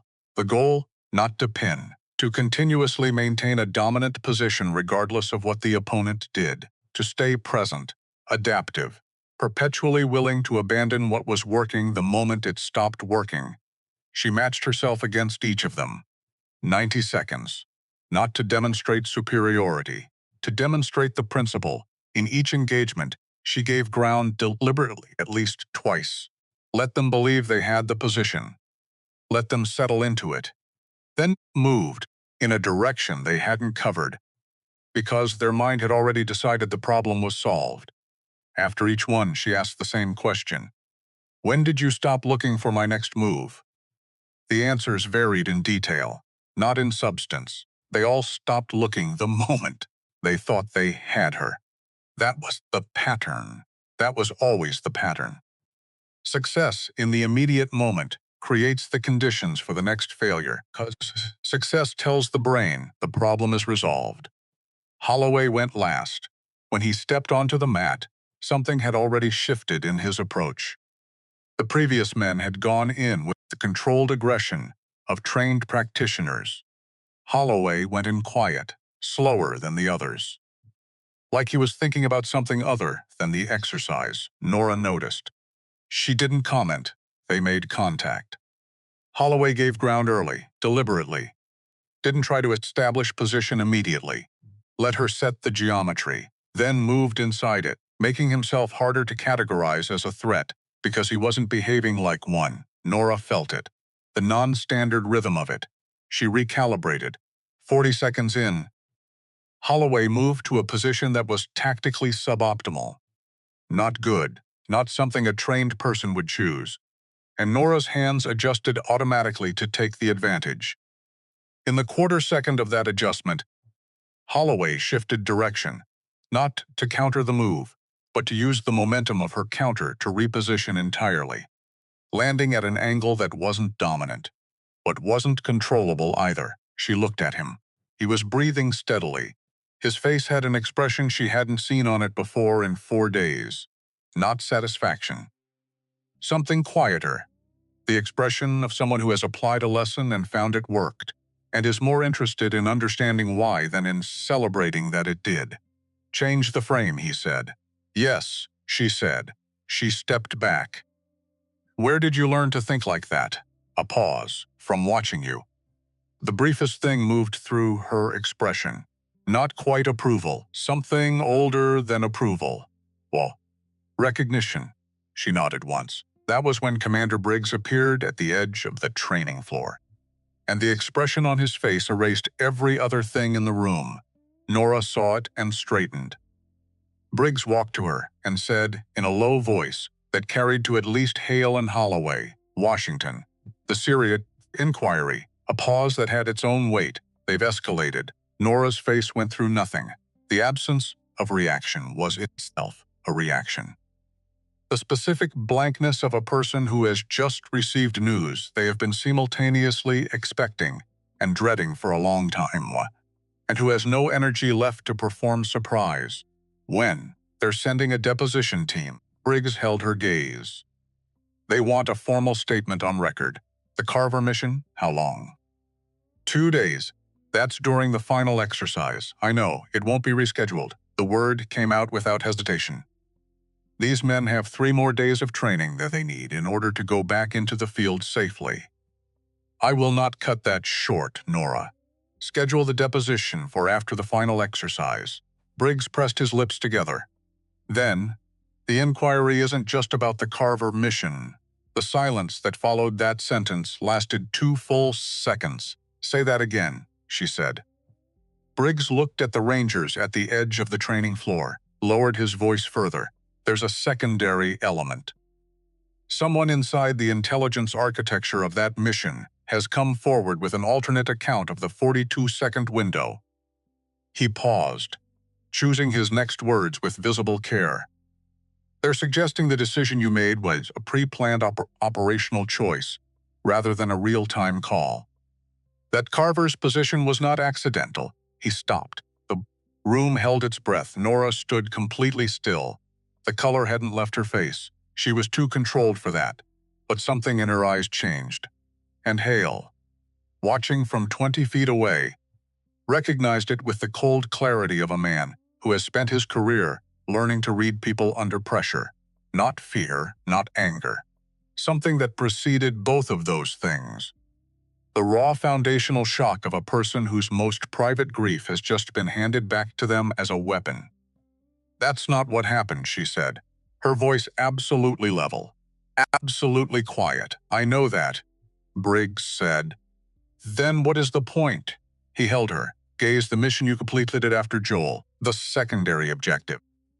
Someone has decided those results were significant and enough to be worth examining how they were achieved. There are people in Washington who want to discredit the account of the 42-second window in order to make room for a different narrative about why the mission was run the way it was. She stood with this for 3 seconds.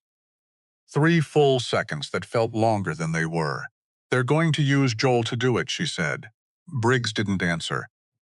They're going to use a dead man who can't speak for himself to retroactively justify something that didn't happen the way they want to say it happened. Still no answer, because the answer was visible in his face, and he didn't want to say it out loud. Holloway took 1 step forward, stopped himself immediately. It wasn't his place, and he knew it, but the step happened before his discipline caught it. Nora noticed. She noticed everything. She looked at him briefly. Something in that look acknowledged the impulse, without requiring him to explain it, without making it a problem. Just saw it. Let it be what it was. She turned back to Briggs. 2 days, she said, after the final exercise. That's when I'll be available. Briggs looked at her for a long moment. 2 days, he said. He left. Nora stood at the center of the training floor for approximately 10 seconds. Doing nothing visibly, but doing something internally. That was probably the most significant thing she'd done all week.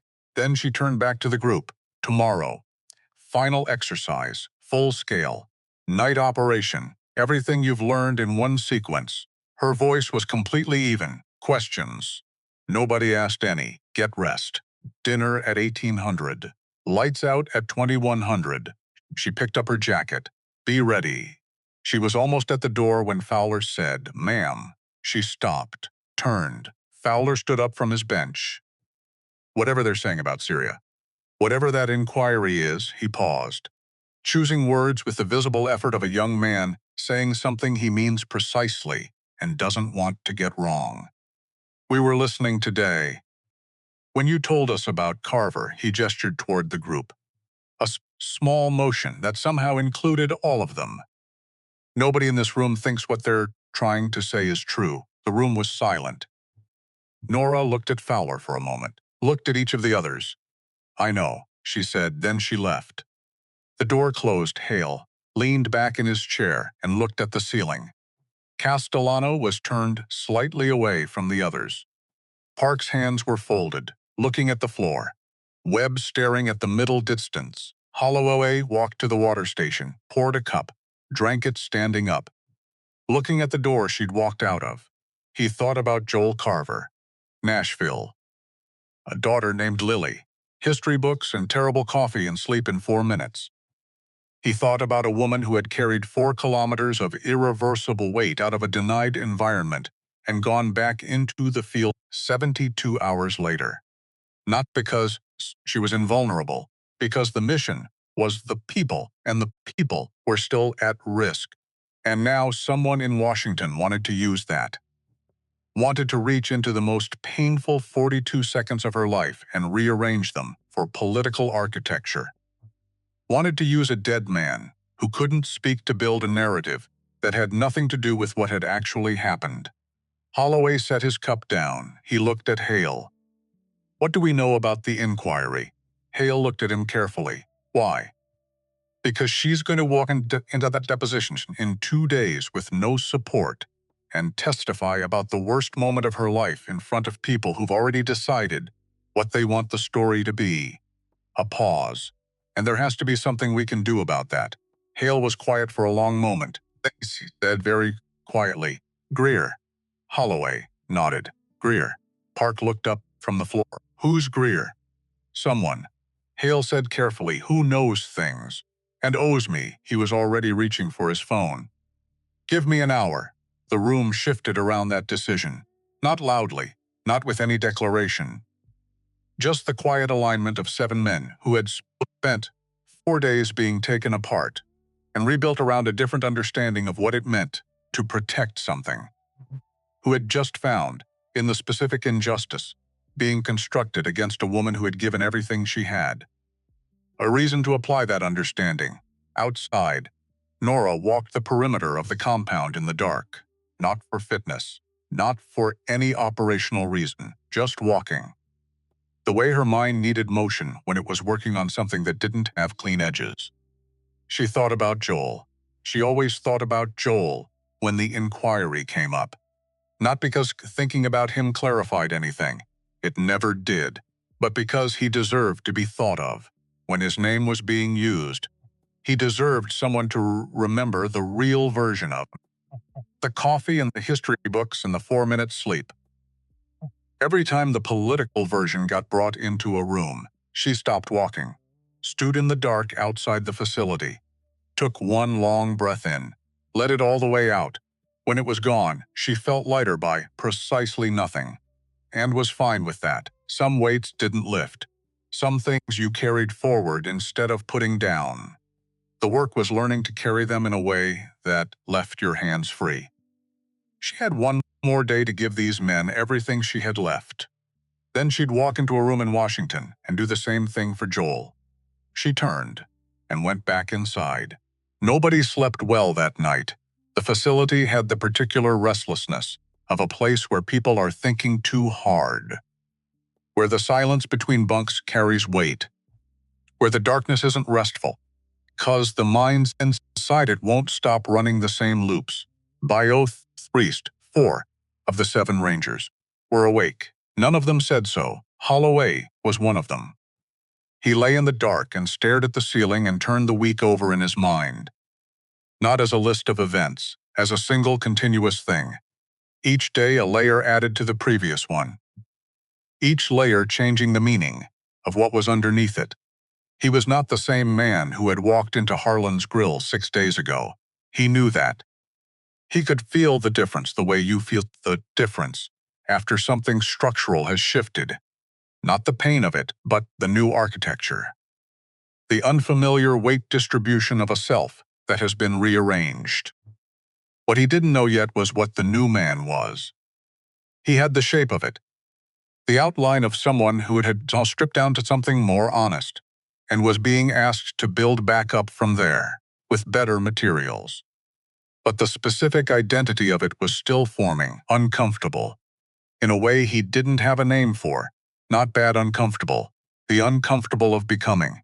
At 04:30, Nora's voice came through the intercom. Not coordinates this time, just final exercise, all personnel, staging area, 15 minutes, they dressed without talking. The particular silence of people who have been through enough together that words are no longer required for basic coordination. When they reached the staging area, Nora stood with Commander Briggs, and two people nobody recognized. Civilian clothes. Dark. The neutral expressions of people who worked in rooms without windows. One was a man in his 50s, former military. The bearing never fully leaves. The other was a woman around Nora's age with a tablet and a recording device, the Deposition team. Early Hale clocked them immediately. Clocked the recording device. Clocked the way Briggs was standing.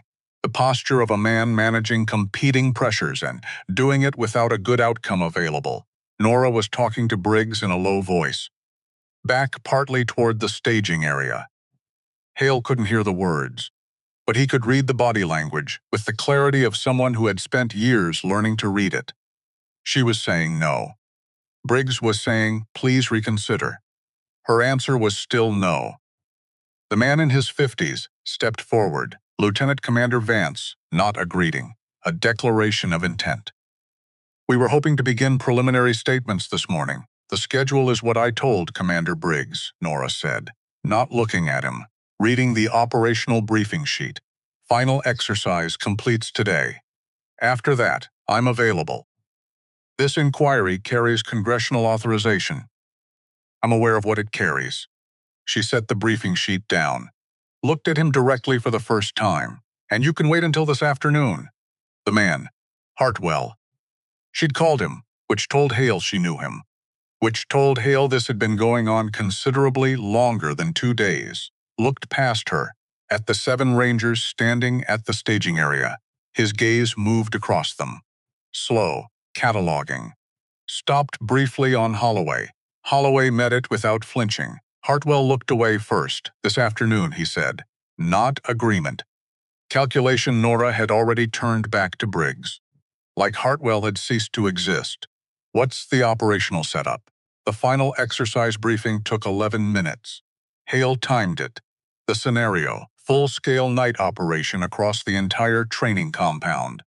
The 7 Rangers constituted a direct action team with one objective: recover a piece of intelligence from a secure location at the compound's north end.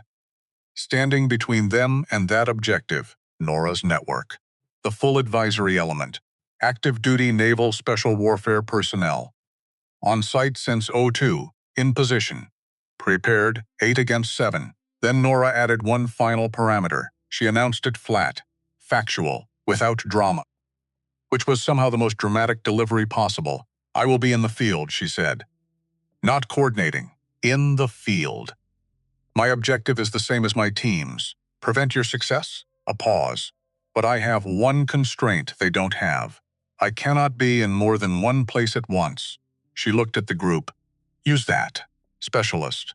Webb said very quietly to the man beside him. She's going to be everywhere. Castellano beside him. I know. They went in at 05 light. The first 7 minutes were the quietest 7 minutes any of them had experienced in the compound. Total darkness. Total radio discipline. Total reliance on the individual skills and collective instincts that had been systematically rebuilt over 5 days of being taken apart by one woman and her relentless, patient surgical method of instruction. Hale led the first movement, made the first decision to stipe the team into 3 elements, 2 of 3. The 3-man element moved toward the objective. Directly, slowly, every concealment technique available.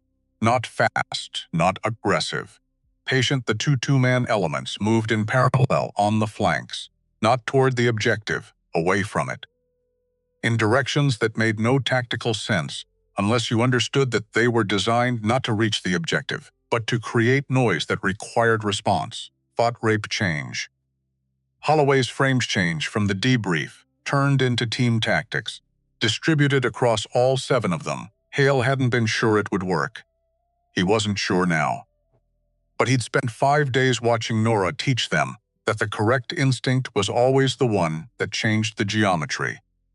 And this was the only option that did. First contact came at minute 11. One of the SEAL operators found Castellano's element on the east flank. Castellano had planned for exactly this. He had no intention of winning the contact, only of occupying it. holding the operator's attention and resources for as long as possible without being formally eliminated. He gave ground deliberately, slowly, drawing the contact deeper into the east side of the compound, away from the objective. Second contact at minute 14, west flank. Parallax element, same story, not a victory, not an elimination, just a managed, deliberate, attention-consuming engagement that pulled two more operators out of the objective corridor. The three-man element, Holloway, Webb, and a ranger named Reyes, moved through the center, into the gap that the flanks had opened. Then Nora appeared. Holloway heard her before he saw her. Not a sound exactly. More the absence of a sound that should have been there. A micro-gap in the ambient noise of the compound that his nervous system registered before his conscious mind did. He stopped. Raised a fist. Webb and Reyes stopped behind him. 3 seconds of absolute stillness. Holloway, her voice. Left side, low, close. He turned. She was 6 feet away. Had been in that position for at least 45 seconds. Had chosen to announce herself rather than eliminate him. And he needed to figure out why. In the next 2 seconds. Because that kind of choice contained information. She wasn't announcing herself because she was feeling generous.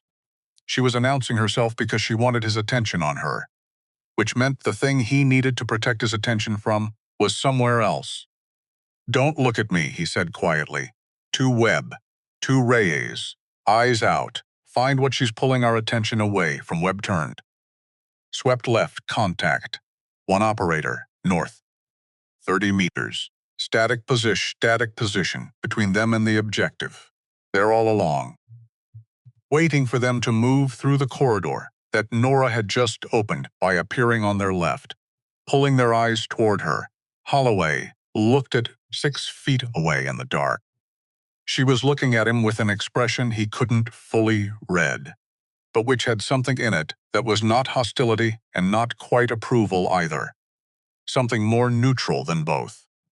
The look of someone watching a thing they set in motion arrive exactly where it was supposed to go. "You saw it," she said. "You showed it to me. I showed you a lot of things this week. You had to be the one to see them." The radio crackled in his ear. Hail. The pre-agreed timeline. Center element. 90-second window on the east side of the operator's position. Flanks are holding. Not for long. 90 seconds. Holloway looked at Nora. She had not moved. Had the legal authority within the exercise to formally eliminate him at any point. Was within arm's reach. The exercise rules gave her the advantage. She hadn't used it. "Why?" he said. Not a full question. Just that one word. She understood it. "Because eliminating you isn't the point," she said. A pause. "Surviving you is." It took him 2 full seconds to parse that. Then he understood. She wasn't in this exercise to beat them. She was in it to see if they could beat themselves. The versions of themselves they'd been at the start of the week, and she'd been structuring every single moment toward that outcome since 06 Mont on day 1. "Go," she said. He went, took Reyes left as decoy, moving deliberately visible, drawing the static operator's attention right. Holloway and Webb came around the left side. 44 seconds to the objective location. Holloway's hands found the intelligence package, a sealed case, the size of a hardback book in exactly the location specified in the briefing. He held it for 1 second, just one. Then his radio said, in a voice that was not Hale and not any of his team, "Exercise concluded." Her voice, through the radio, calm, 2 words. And what those 2 words carried, through the radio and the silence after them, was something different from every other time she'd spoken over the radio all week. Not triumph, something quieter, more private. The sound of a person who has watched something she set in motion arrive exactly where she intended it to go. The debrief was at 07:30. Briggs ran it. Nora sat at the back of the room and said nothing, which was its own form of communication. Lieutenant Commander Watts gave the technical assessment. His verdict was precise and unambiguous. The team had completed the primary objective using tactical methodology that had not appeared in any previous iteration of this exercise scenario. The frame change. The deliberate sacrifice of flank engagement to create corridor. The specific decision in the field to look away from the apparent threat and find the real one. He looked at Holloway when he said the last part. Holloway didn't react. He was watching Nora at the back of the room. She was writing in her notebook when the formal debrief concluded. Briggs dismissed the group. They filed out. Holloway lingered. He was the last person in the room except for Nora, who had not moved from her chair at the back. She finished her note, closed the notebook, looked up. Found him standing there. The deposition, he said. Today. Yes. Hale made calls. Someone who was present at the Syria After Action review. They may be willing to provide a formal statement. Nora went very still. Who? Hale's contact is working on it. We don't have a name yet. She held his gaze for a long moment. Something moved behind her eyes. Not the controlled professional blankness she wore most of the time. Something more unguarded than that. The specific expression of a person who has been operating alone for so long that the appearance of unexpected support requires a moment to process. Like the system doesn't have a file for it and has to create one on the fly. You didn't have to do that, she said. This isn't your fight. With respect, ma'am, his voice quiet and steady. You spent this entire week making it our fight. Making us understand that what happens to the person next to us is our fight by definition. A pause. I'm just applying the lesson. Nora looked at him for 3 seconds. Then she did something he hadn't seen her do in 5 days. She smiled.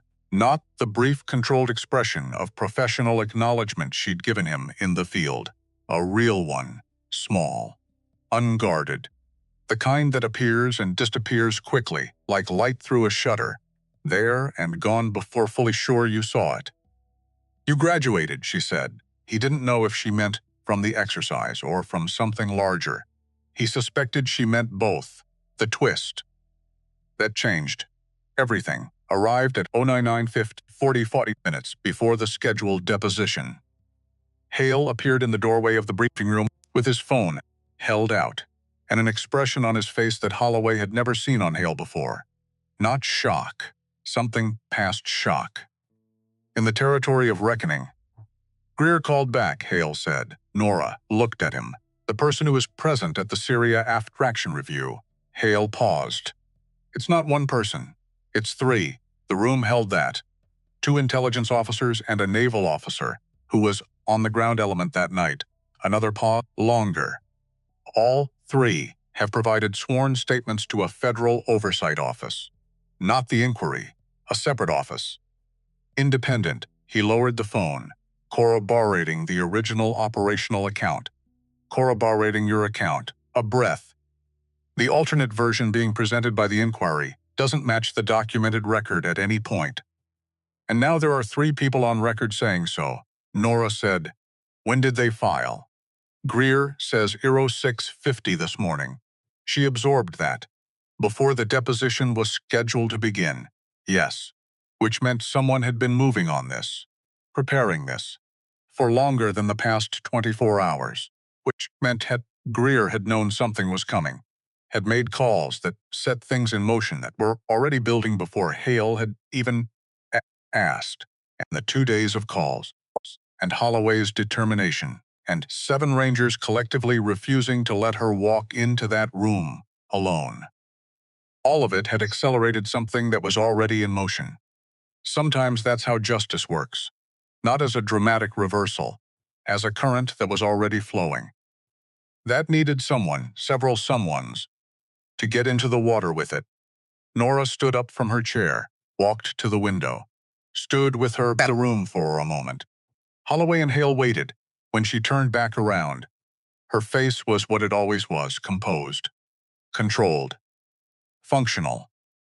But there was something in her expression that neither of them had seen before. Something that had been under pressure for 5 years, and had just found. 3 sworns filed at a 6:50 on a Tuesday morning, the first genuine release valve it had encountered. Not resolution, not vindication. Just The first moment where the weight of it had somewhere to go that wasn't only inside her. Joel deserved better than 5 years of this, she said. Yes, Holloway said. He deserved better than being used as a political variable by people who never stood next to him in the dark. Yes. She looked at them both. Thank you, she said. She said it the way she said everything. Clean, direct, without performance. But the weight behind it was complete and real, and landed exactly as heavy as it was. Aldrich Hartwell, when informed of the 3 corroborating statements at 0945, did not react visibly. People who operated in the spaces he operated in had learned not to react visibly to unexpected structural shifts in their evidentiary foundation.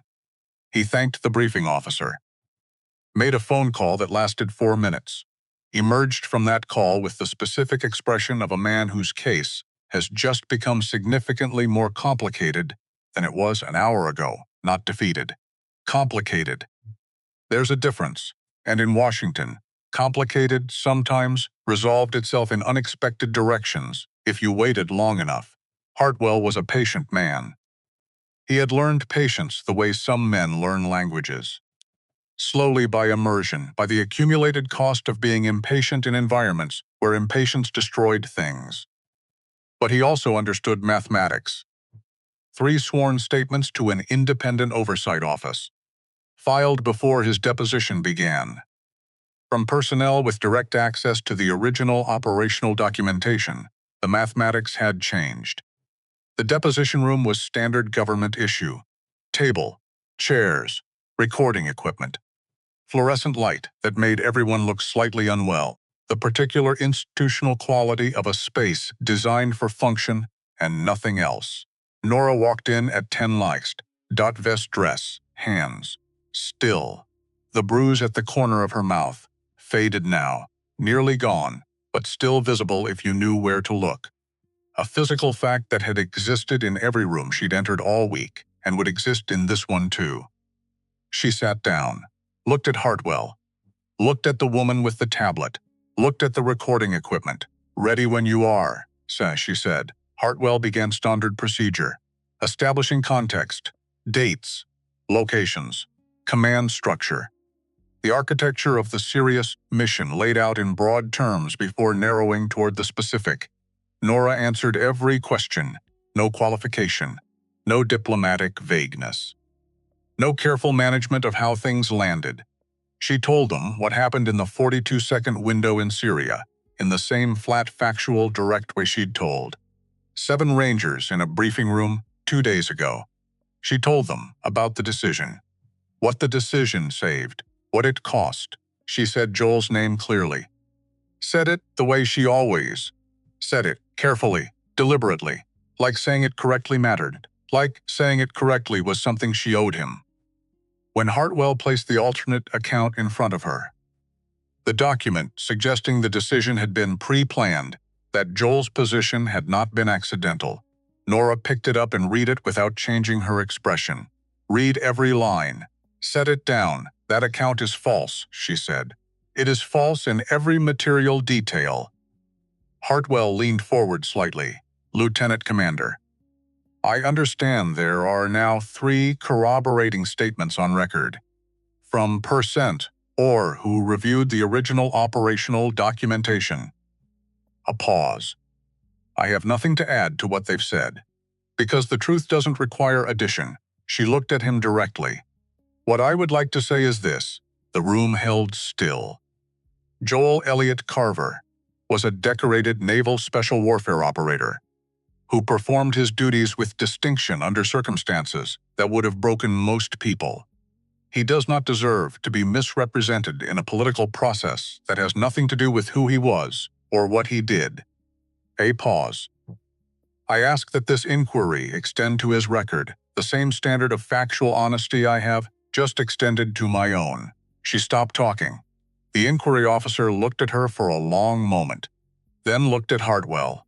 Something passed between them, the silent communication of people recalibrating in real time. The adjustment of a machine to a new set of constraints. Not an admission, not a concession, just.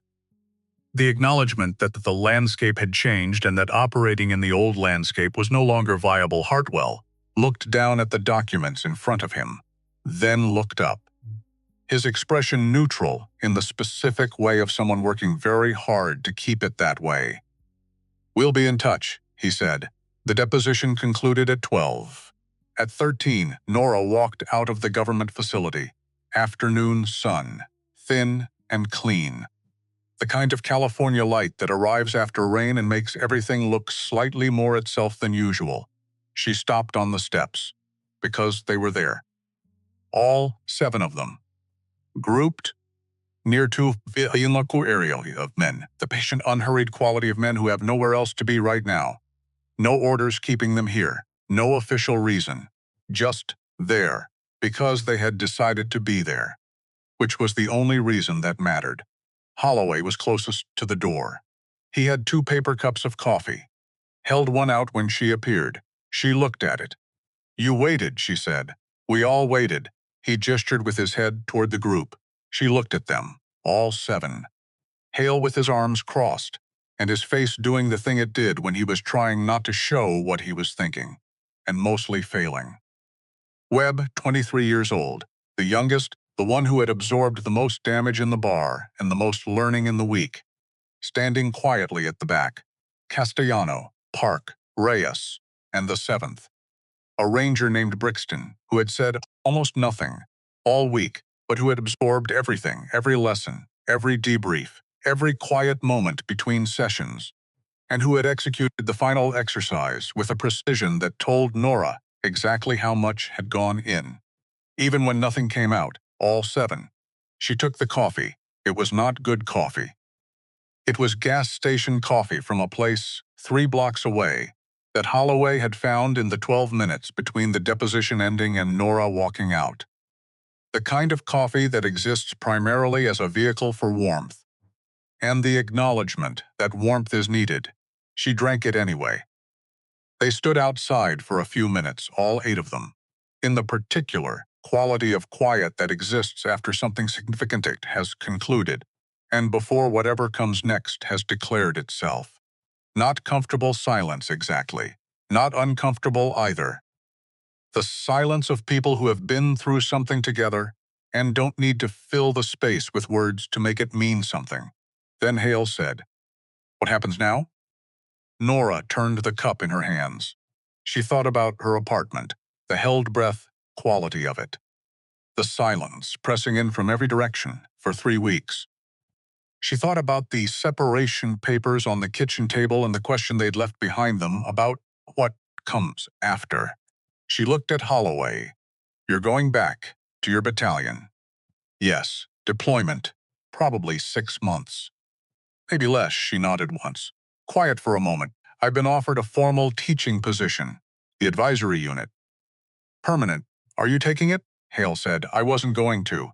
She looked at the cup in her hands. "I was going to say no." Hale noted the tense was. She looked at him. Was. What changed? Holloway said. She thought about how to answer. Thought about page 11 of her notebook. About the word possible she'd written next to his name 5 days ago. About Joel, who had believed always, without qualification, without calculation, that the mission was the people, and who had been right in a way that only becomes fully visible in retrospect, when you're standing in a parking lot outside a government building, drinking bad coffee, with 7 soldiers who waited 3 hours to make sure you didn't walk out alone.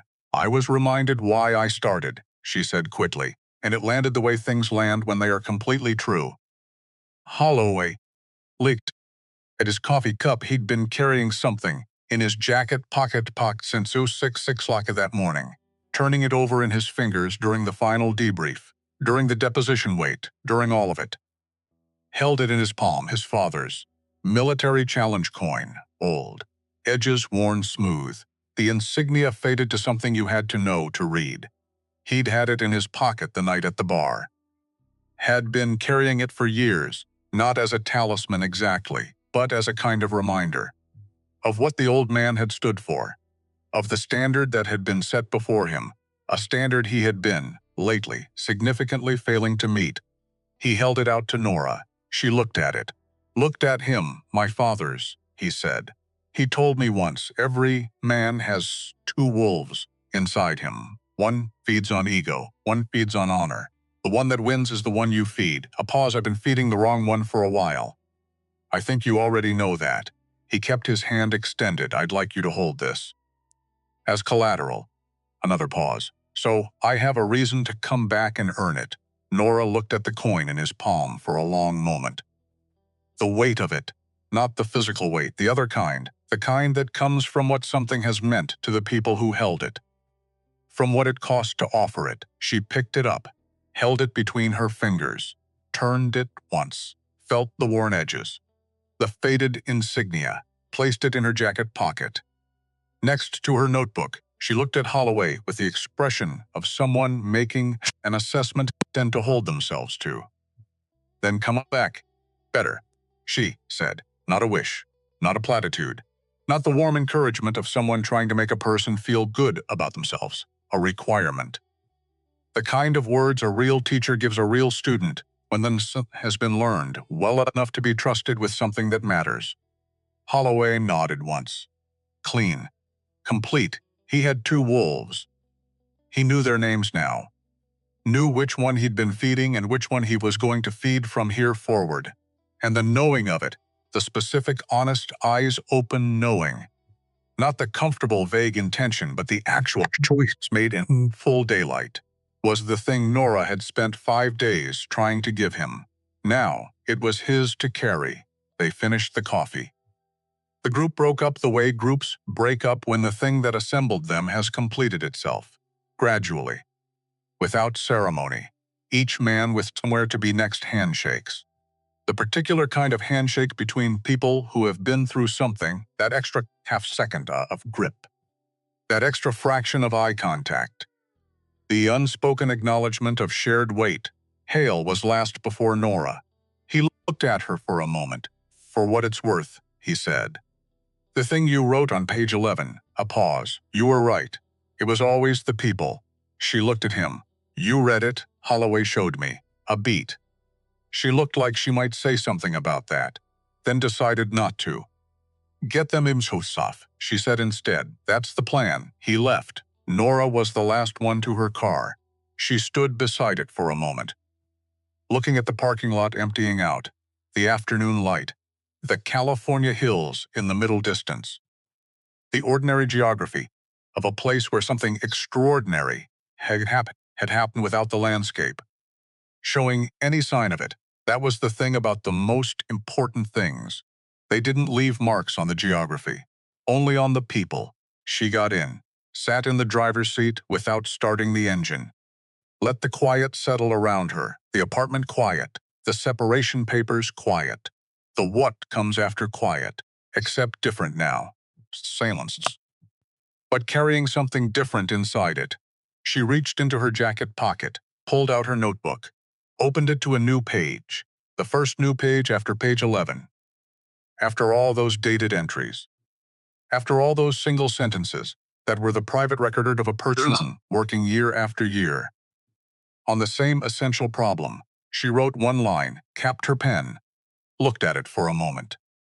Then put the notebook back in her pocket. Both coins, hers and Holloway's, sat on the passenger seat. Two pieces of metal that had meant different things to different people at different points in time and now meant something new. Something that hadn't existed a week ago. She started the car. Not away from the weight she carried. Because that weight was hers, and she had made her peace with carrying it. But forward, the way a person moves when they finally understand that the mission is not behind them. The mission is never behind you. The hills, the highway. The apartment with held breath, silence that was going to be different when she got back to it, because she was different. Because you bring yourself back to the spaces you left, and when you've changed, the spaces change too. 6 weeks later, a formal inquiry finding arrived in her inbox. She read it at her kitchen table with a cup of coffee. Not Joel's coffee. Nobody else's coffee would ever be Joel's coffee. She read the paragraph about him 3 times. Joel Elliott Carver, decorated Naval Special Warfare operator. Killed in action, she closed her laptop. Sat with the ordinary light in the ordinary kitchen. With the ordinary sound of the ordinary street outside. With all the ordinary things that continue being ordinary while you sit inside the weight of something that is not. And somewhere in the distance, somewhere in the specific geography of the heart where the people we carry live, she said his name, not out loud, just inside, where it mattered most. Joelle, they got it right, finally. They got it right.